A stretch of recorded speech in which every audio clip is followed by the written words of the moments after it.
Why do people confuse consumption and investment in economics? Imagine you're shopping for a new television or a new factory. Both involve spending money, but they serve very different purposes in the economy. That's where confusion often begins. People tend to mix up consumption and investment because both involve spending money, yet they impact the economy in very different ways.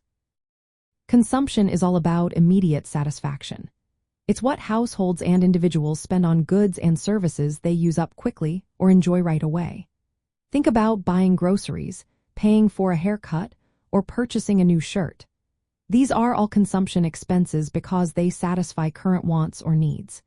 Even buying a new television or furniture can be considered consumption if it's used for personal enjoyment and not meant to produce more goods. Investment, on the other hand, is about creating future benefits. When businesses spend money on machinery, buildings, or infrastructure, they are investing. They are using current funds to produce more goods or services later. For example, when a company buys new equipment or builds a factory, it's investing in its future productivity.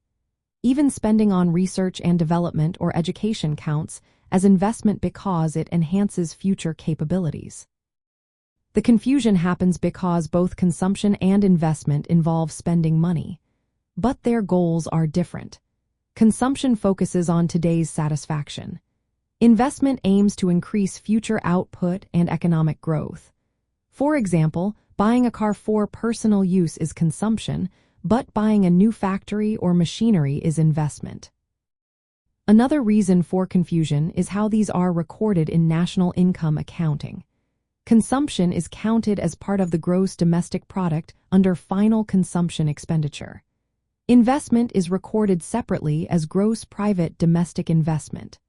Sometimes, durable goods like cars or houses can blur the lines because they last many years. Houses are considered investments because they provide services over time, but furniture or appliances are treated as consumption even though they last several years. People also often think of investment as buying stocks or bonds, which is not the same as physical investment in capital goods. In everyday language, investment might mean putting money into stocks or education, but in economics, it's about spending on things that increase productive capacity.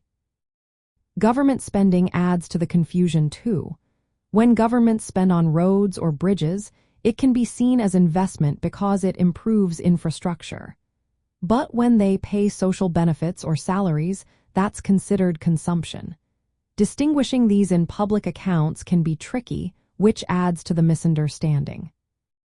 Understanding these differences is important because they influence economic growth and policy decisions. Consumption drives current demand, while investment builds the foundation for future growth.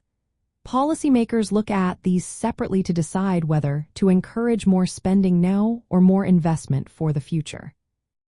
So, the main reason people confuse consumption and investment is because both involve spending money, but they serve different purposes and are recorded differently in economic measurements.